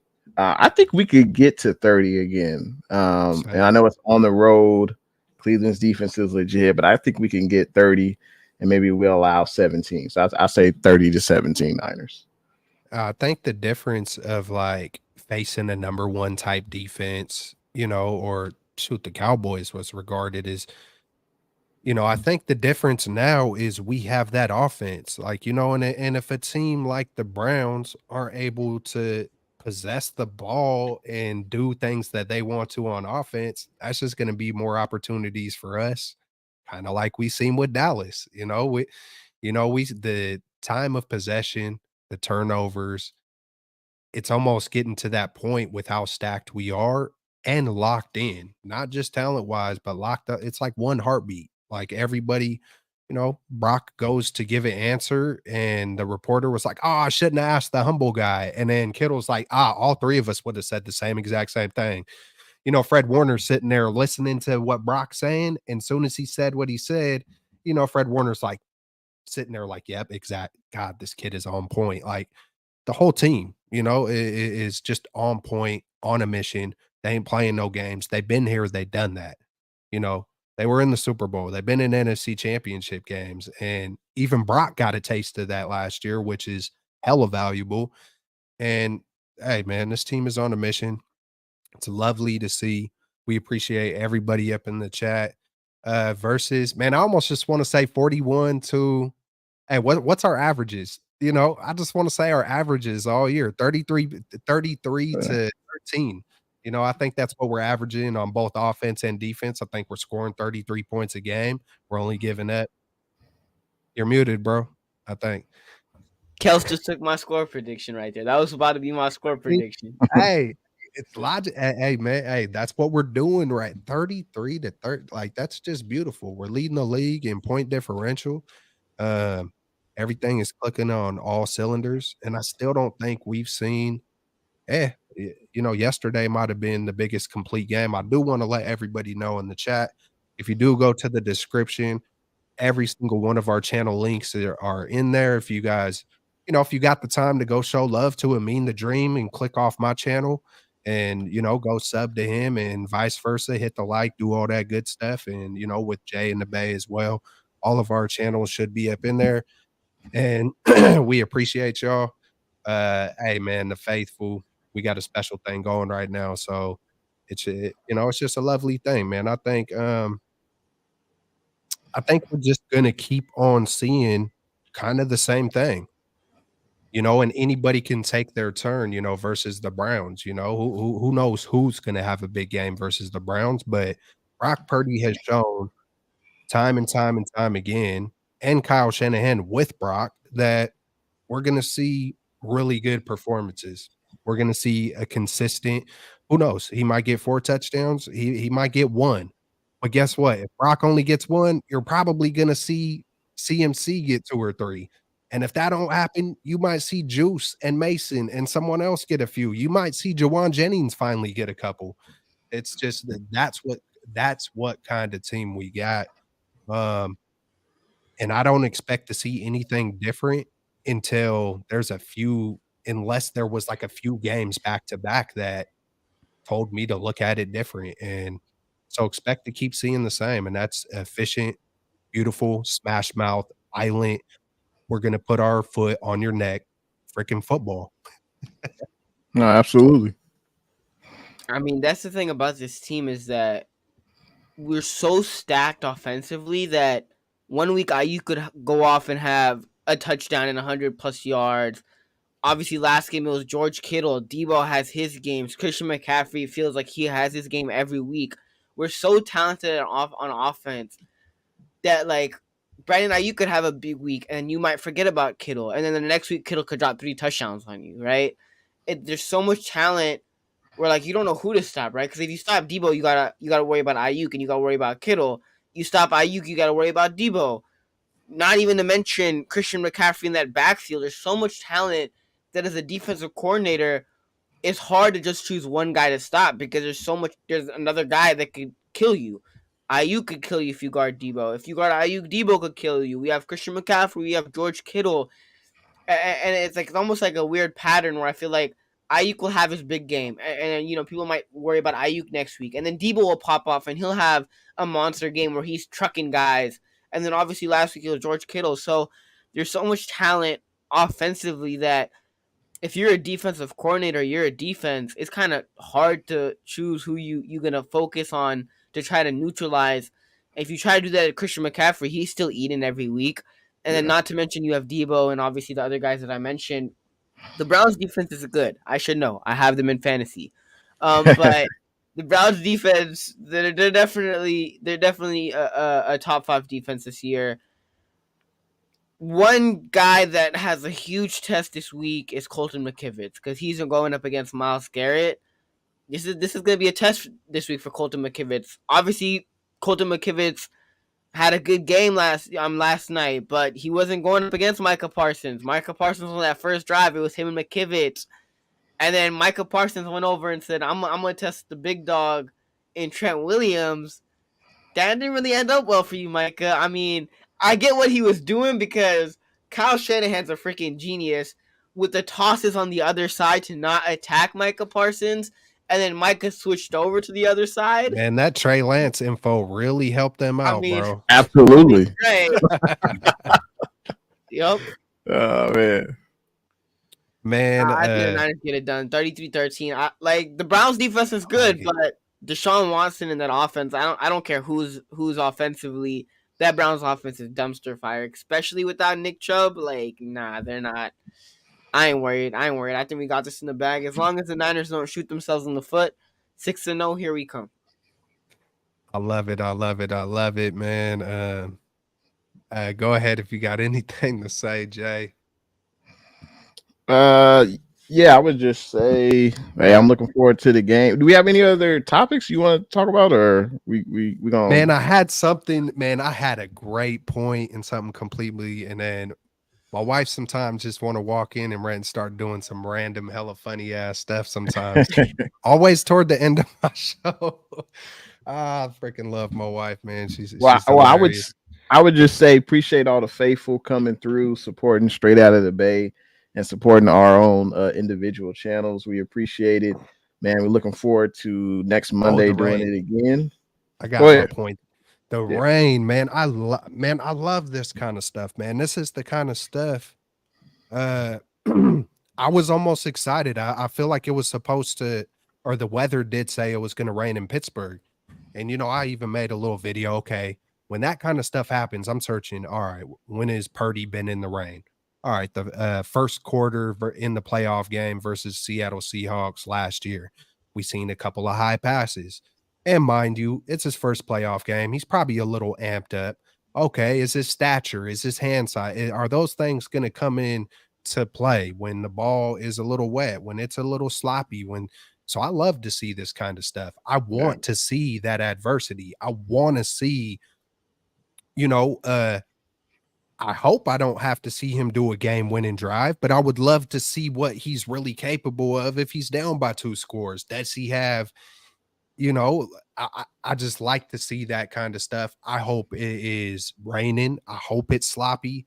And for some reason, when it comes to the Niners this year, I wouldn't doubt it if all of a sudden it's a beautiful freaking day. It just feels like last year was more of that kind of bad luck type of year where we couldn't get away from rain. We couldn't get away from certain things earlier in the year. And then it's reminiscent of the fumble, that Fred Warner pops out, he pops it out. Nobody touches it. It looked like it did bounce off Lenore's leg, but before he went out of bounds. And then the ball starts rolling and it's starting to go out of bounds. And then for whatever reason, it takes a turn and comes back in. Or, hits a line to where Givens by inches, is able to corral it and keep it. It's just to the point. I hope it is sloppy just to kill another narrative, just to kind of, hey, look, even in the wintertime, playoff time, if we got to go, hopefully we're playing in Santa Clara, but hey, we could see a lot of rain even out here in Santa Clara when it comes, January and February. So I hope it does, man. I hope, yeah, man. Now you mentioned the weather, and I think it'll definitely be good to stack games and win in different ways. Like CMC least production, and we still blew out the Cowboys. Booyah! If the game is this Sunday and it's rainy weather, well, can we win ugly? Like we really haven't had to win ugly yet. But if it's like a 16-3 game, like we can win in multiple ways. So it's building those calluses. That's what they say. And we can win in different ways. And hey, if we prove that before the playoffs, that's even better. Because I don't know about you guys. I don't want to win every game 42-10. I want some adversity for sure during the regular season. I do. I've seen enough. Exactly. I've seen enough of Jimmy us losing by 3 or us winning by 3. I've seen an if we can put our foot on their throat all year long, I am all I'm cool. I'm cool if the Niners don't win every game with like a last minute Robbie goal field goal. Like, I'm cool with that. Like you don't miss those days. You don't miss those days. I don't know about that. Like you don't know what happens to my heart during those moments. Like you be up 1 minute, you be down one moment, you be freaking out and everything. Like you got to walk outside for a minute. Since Brock has taken hold of the team, I haven't had that feeling. I don't get nervous when Brock throws. Like that's what I'm saying, though. I think the Niners team has already shown the ability to win ugly, only because if this Niners defense lacks even a little bit, the Niners offense can make up for it. We've already seen that. If this Niners offense lacks a little bit, which it hasn't all year, which it hasn't even done last year when Brock Purdy was under center. This defense can make up for that. So regardless of the situation, I think this team is so perfectly balanced where we don't need the defense to be freaking the 85 Bears for us to win. The savior. Right? Like we don't need the defense to play out their mind because like even going back to the entire Jimmy regime and the entire time we've had Jimmy, not the regime, but the entire time we've had Jimmy as the 49ers quarterback, like I remember one game in particular, which was that Broncos game. And that Broncos game, it's almost like this little pattern that, like, when Jimmy Garoppolo is the quarterback of the 49ers, where I'm like, all right, the defense has played great all night. The Niners offense isn't going to score. And then the Niners defense is eventually going to break because they've been perfect all night. The Broncos went down and scored that touchdown. We end up losing that game because Jimmy had an interception or he did something stupid. And we ended up losing that game. And it was the defense had to be perfect. And then the offense, obviously, Jimmy Garoppolo threw a slant and Debo took it 40 yards. And guys would have to be spectacular. And Jimmy would kind of like, I'm not the first person that said this, but Jimmy would just, ride the bus. Whereas other guys would really have to drive it and steer it in order for it to not crash or in order for it to reach its destination. Whereas with Brock, it's like, nah, Brock is hitting guys 30 yards down the field in stride so they can, pick up, have an opportunity to have yak or yards after the catch and potentially take it to the house.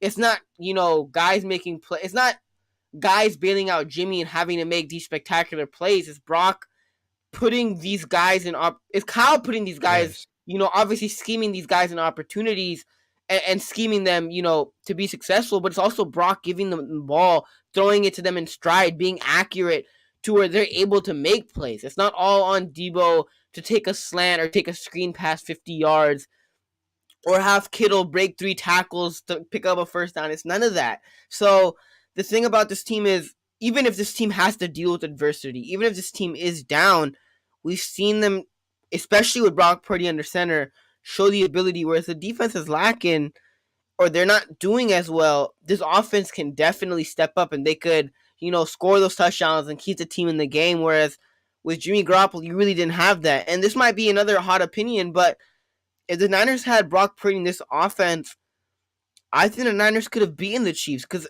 there's a lot of in that Super Bowl because there's a lot of things that you could look at in that Super Bowl.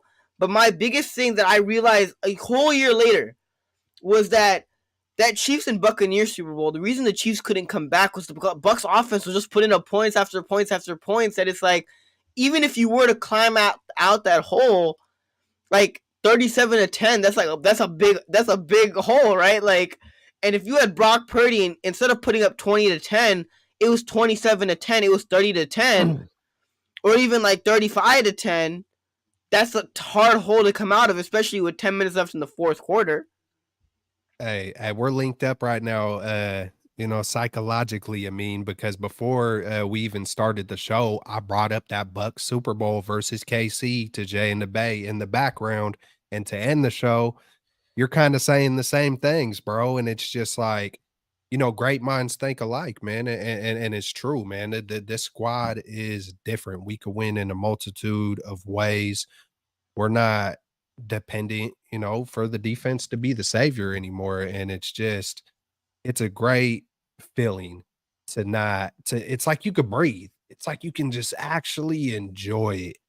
And you can see the joy on Shanahan, and it's a trip because I feel like the missing element was the quarterback. And it's not just shit. Like I said earlier in the show, it's not just Shanahan. It's everybody is doing their part. Even a Wisnowski, even a McKivitz, whoever anybody's opinion thinks are the weakest links, they're even still doing their parts. It's all of it combined. When you combined it all, especially on a football team, it's not like basketball or baseball or tennis or boxing. Football is different. There's 22 moving parts on every single play. There's decision after decision after decision being made second after second. Like, this thing is chess in the most violent way. It's a different breed. It's a different sport, and it's hard to get everything to link up like this. That's why we haven't won a Super Bowl in 29 years. It's hard to get it where it is. And when you see Brock Purdy week after week after week throwing darts where the linebacker is jumping up and missing the ball by this freaking much, that's not by accident. Once you see it time after time after time. Coming back to the Kansas City game, the 5-yard Hail Mary, I think Kansas City muffed a punt. This is the biggest play in the game, in my opinion, on why we lost. We were in that game. They muffed a punt. We get the ball inside the freaking, I think, 5-yard line. Jimmy Garoppolo, stuttering, backpedal. Oh my God, what do I do? Throws a 5-yard Hail Mary, interception. Those plays are potential 14-point swings.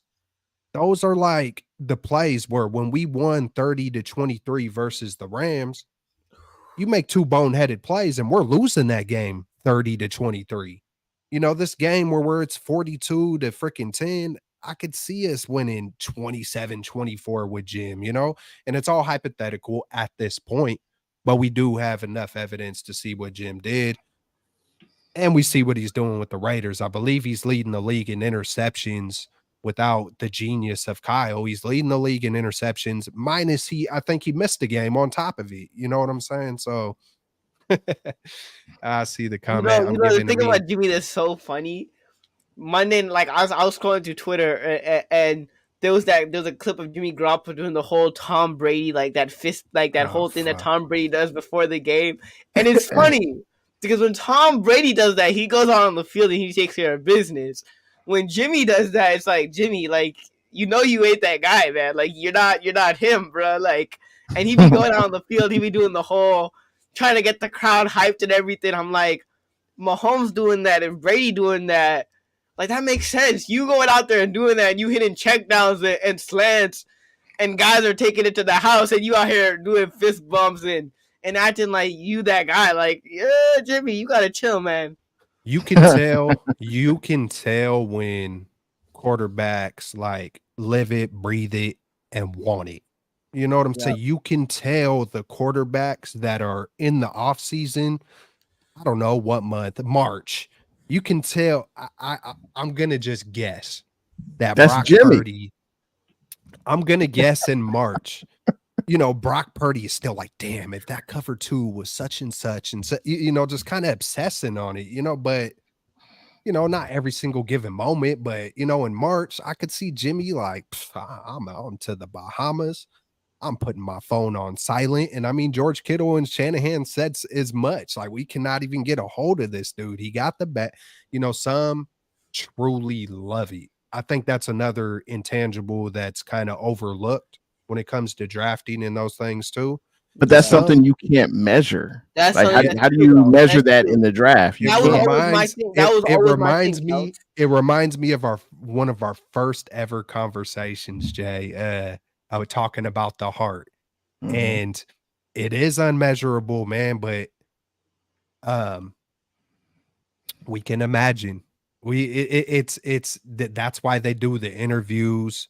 Yeah. And you could talk a good one. You could talk yourself into, you could play good enough into, you know what I'm saying? But I guess that's when you sit down with someone and there's something about looking in someone's eyes, like quite a few years ago, it was hard for me to look at people in their eyes when I'm talking to them and stuff. And nowadays it's a lot easier. It just comes natural on just becoming a man, I guess, you know what I'm saying? But some people play football to make that money and to feed their family and to get their mom off of a better life and things like that. And some people genuinely love football. I could guess, because we're all here on this show, that us three genuinely love football, or we wouldn't be on this show right now. You know what I'm saying?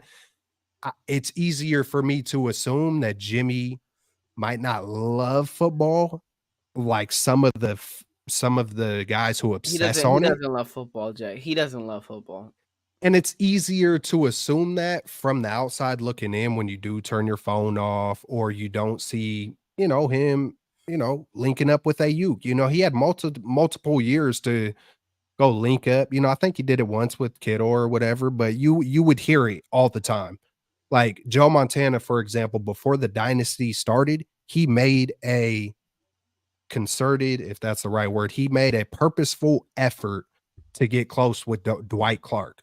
Like, they started going out to lunch every day. And I think it was because they both were fond of each other, but then they also knew if we link up a certain way and we are able to even look at each other a certain way and we know what we're both thinking, if we have that relationship, everything always comes back to relationships.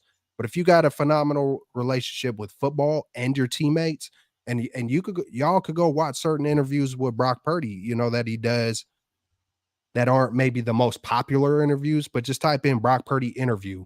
And there are a couple good 20-minute interviews from the offseason where he's talking about a lot of things that can help gauge the thing that we were just talking about judging, Jay and the Bay, was the love of football. And sometimes it goes hand in hand with what you truly believe in. He talks a lot about loving on his teammates right where they are, no matter what, not judging them. He talks a lot about connecting with them. You know what I'm saying? Connect even beside differences and all those things at the beginning, middle, and end of the day, I believe they matter. You know, a lot of those things. The thing with Jimmy is Jimmy does not like football. I don't think he doesn't like football, but he doesn't love football. And Yeah, exactly. I think Jimmy likes the perks of being an NFL quarterback, right? Like, I mean, who doesn't? You make millions of dollars. But the only reason I'm saying that is look at Jimmy Garoppolo. When have you ever seen him in an offseason video? And I'm not saying he's not working, but when have Yeah, you ever seen him in an offseason video saying, hey, IU, come out. Hey, Devontae Adams, come out. Let's throw some balls. And every single year you've seen Jimmy out on the field, and I'm just going to be honest, it's the same mistakes. It's the same mistakes, throwing interceptions to linebackers, not making the right reads. It's the same thing, right? And even if you're not working out in the offseason, if you're on the field week to week, you should be watching the film and saying, you know what, I messed up on that play. It shouldn't happen again. It's the same thing. It's like a constant yeah. recycling thing. With Jimmy's a recycler, where he makes a mistake, and then he might feel bad about it, and then obviously the coach is drilling him about it, but then like a week or two later he'll make the same mistake, or he'll make an even worse mistake, and I'm like, Jimmy, like you can watch the tape on that to fix that, right? You can look at what did I do wrong in the situation, but it's not like Jimmy's mechanics have gotten better throughout his entire career. It's not like Jimmy's arm strength, or like arm strength obviously you can't really work on. You could obviously work out and put on the muscle, but there's not really anything from Jimmy that you could say from back to 2018. I'm not gonna say the year before he was injured, because that Jimmy I thought was a little bit better. Post Jimmy injury from 2018 to now, it's the same guy. There's not any level of evolution where he's a quicker processor, or he's throwing the ball with more accurate, or it's the same mistakes, it's the same thing. Jimmy doesn't love football. If you're losing I'm the type of person where if I lose a game, right, and I'm not trying to, uplift myself, but I'm the type of person where if I lose a game, I'm pissed. Or like I've played quarterback before, right? Like even when I'm playing football with my cousins, if I throw an interception or I'm doing bad or I'm not winning, I'm thinking about that at nighttime before I go to sleep. Like, dude, I fricked up. I could have done better. I could have made this pass. I could have caught this ball. It irritates me. It's something that is on my mind because I'm a competitor and I love to play and I love, I love competing and I love going out there and winning, right? Whereas with Jimmy, you lose a Super Bowl and you're on the sideline smiling. You're like, tough loss. It is what it is. But like, are you It's a going out cold there, business. right? Are you going out there and putting in work to fix that? Are you going out there and trying to get better? Are you going out there and like I said this on the stream before? What like Magic Johnson said this about Larry Bird. What drove Larry Bird is to not have that feeling of losing. What drove Larry Bird is to not be in that situation and be in that scenario where you're losing and to feel losing. Because losing sucks.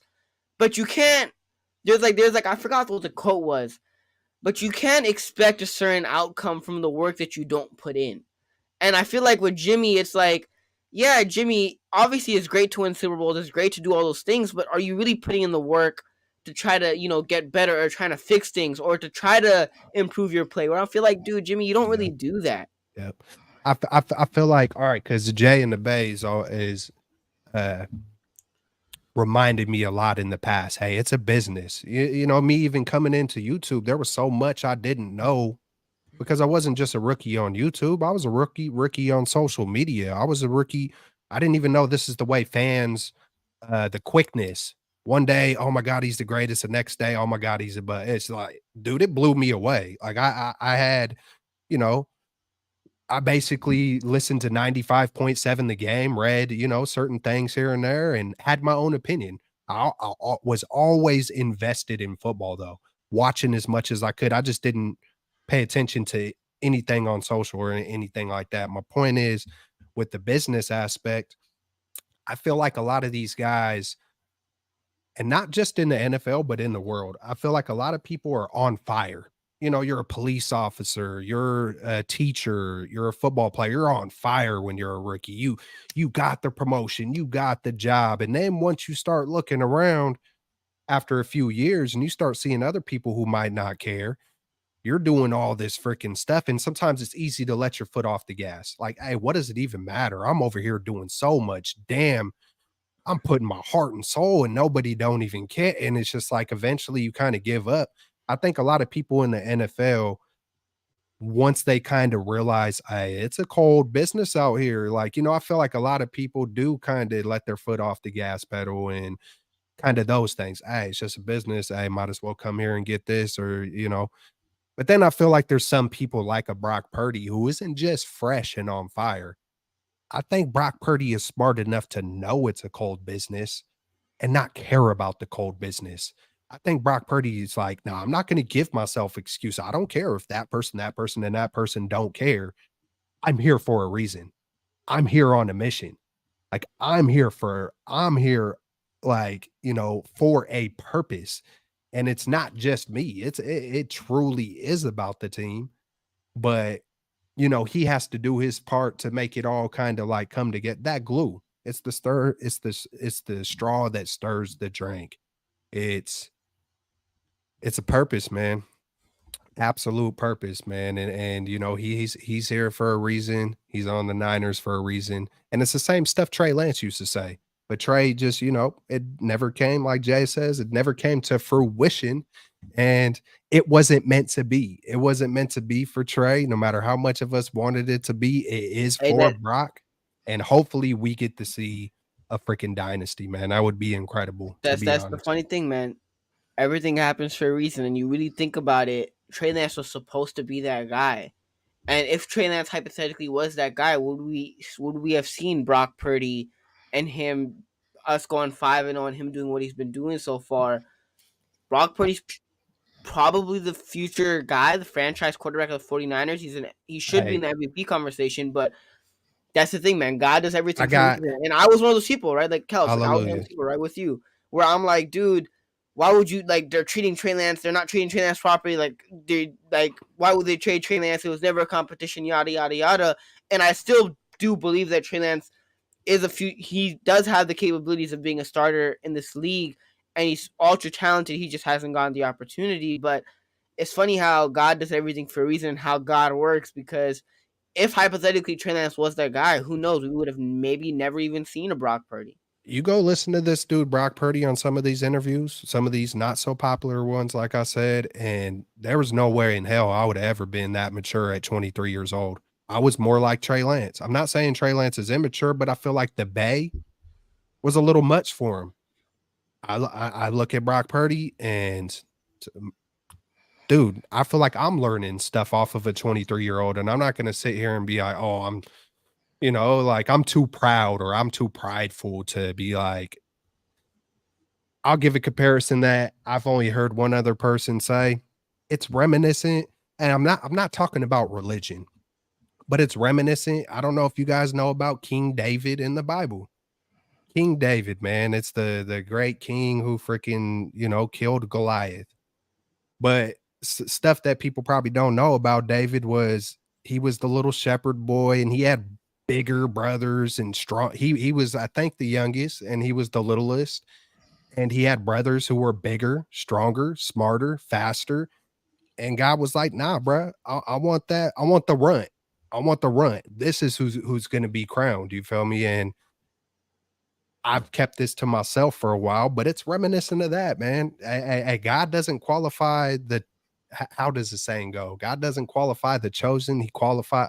There's a good saying. I got to go back and research it, but he doesn't qualify the called. He calls the qualified or something like that. But it's reminiscent of what's happening with Brock. It happens every couple decades. We see a Tom Brady type, and I feel like that's what we're seeing, man. Hey, I just want to say, as a fan of sports, and of course, as a fan of the Niners, I never want to, as a fan, it's just me, I never want to question an athlete's pain tolerance. Well, he came back from a torn ACL in 9 months. Now you have to. Like, I never want to place that on a player. I never want to question a player's will or desire to play. That's just me. I just don't. That's just something I don't want to do. We don't know what they do in the offseason unless they post a video on it. Unless they tell us, we really have no idea. Now, Jimmy G's body language when we lose, hey, that's not something I want to see from our But then quarterback. you could see it though, Jay. Yeah, You could see it. You could see it on the way that if you're making the same mistakes, right? Like I understand what is Jay's he saying learning though. from his mistakes? That's a he's different not. question than But like it's is he putting in the evident, right? work? We don't know if he's putting. I mean, But it's is evident he when you're making getting the same better? mistake over and over and over and over and Nah, over but again. Jay is talking about as a human though. Like Okay, I I understand. get that point. I I agree understand with where that. I Yeah, I get where understand he's where you're coming coming from from there. though, Jay. Like real talk, because Yeah. sometimes like I say certain things and then you do, and then you'll come with what you're saying, Jay, and I'll be like, damn, like yeah, Jay, did Jay be right on some on you know? And to talk about Jimmy like that, man, he brought this team to relevance, man. You know, Jimmy G, you know, that used to be my quarterback looking to the right, looking to the left. And when we lose, we lose as a team. Yeah, You can't put it on one player, man. You can't do that. We lose can't as a throw, team. you can't throw him under the bus like that. That used to be my quarterback. You know, that's Yeah, what it used to be. But I'm just saying, I understand people like to do that on social media. the I think judgmental shit. Nah, I that's feel for it. me. I just can't do that. I'm not going to question someone's desire, their will. Now, will I say, well, Pat Mahomes play through an ankle injury? Yeah, he gonna do that. He gonna try everything he can to get out on the field. Do other players do that? No, maybe they just don't have the same pain tolerance. Did money affect Jimmy? Was he absent in the offseason? That was something that was reported that, oh, as soon as the season's over, we don't hear from Jimmy. What I would have liked for him to have more desire to get better, there's no doubt. But to say he don't put the work in, he's still a professional. Like he is good. Clearly I'm happy we got Brock. But just for me, I can't go that far. Just for me. I feel it, man. That just humbled me right now. Just you know, because everybody has their own walk, man. You know, so I hear what you're saying and different motivations. We truly don't know what's going on in that man's life, like, you know, Right. financial or you know, so but then on the flip side, I understand you know, myself, and I Yeah. understand my point and the means point, you know, just talking about football, if I want to calm it down and Yeah. you know, just talk about when you see the same repetitive mistakes, it's like the proof is in the pudding. Right. It's like you're getting better, you're getting worse, or you're just stuck in limbo. And There's a saying. There's a saying. Just quick, like for coaches, either you tolerate your players' behavior, or or I think it's either you tolerate it or you coach it, or something like that. Like the players when they make mistakes, either you're not coaching them up to get better, or you're just encouraging them to make those mistakes. It's one of the two. And I Yeah, sometimes agree you can't on a though. player Jay. front that like yeah, Jimmy made the same mistakes. I'm just glad we ain't got to deal with that no more. and that's why they let Jimmy go. And but that's also right, why they were quicker with Trey Lance to just like, you know what?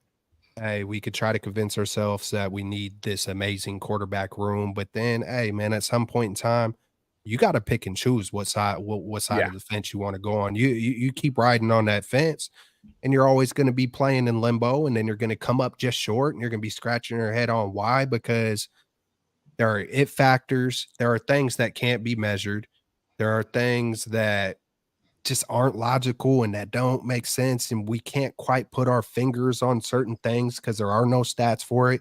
But that's where belief comes in. That's where trust and faith, and that's where sometimes you just got to put the phone down, put the tablet down, not care about the analytics, and you got to yeah, you got to kind of you know, listen to your heart, listen to your gut. You know what I'm saying? And then there's all kind of sayings. Well, if you go off your heart, but and then it gets, you know, things get so complicated in today's world. Sometimes you just got to go to that quiet place and take a shot and trade Pacheco for Najee Harris and live with the results.